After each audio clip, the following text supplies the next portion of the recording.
মই ঘোষণা কৰিবলৈ পাই আনন্দিত হৈছো যে সৃষ্টিশীল বিজ্ঞানসন্মত আৰু শৈক্ষিক বিষয়ক লিখনিত বৰঙণি আগবঢ়োৱা সকলক গুৰুত্ব প্ৰদান কৰি আমি 1000 যুৱ লেখকলৈ 25000 টকাকৈ বিত্তীয় সমৰ্থন আগবঢ়াম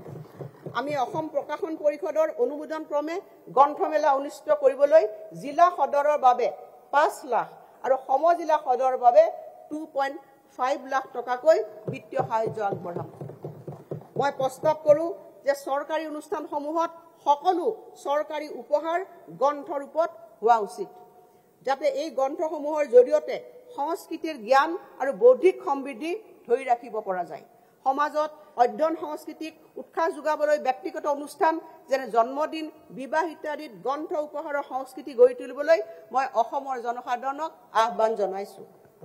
লগতে চৰকাৰী কৰ্মচাৰীসকলক গ্ৰন্থ ক্ৰয়ৰ বাবে 1000 টকাকৈ অতিৰিক্ত এককালীন অনুদান আমি আগবঢ়াম আপুনি বিচৰা বাতৰি পাব কেৱল নিউজ 18 এপত নিউজ 18 এপ ডাউনলোড কৰিবলৈ স্ক্যান কৰক এই QR কোড গুগল প্লে ষ্টৰতো পাব এই নিউজ 18 এপ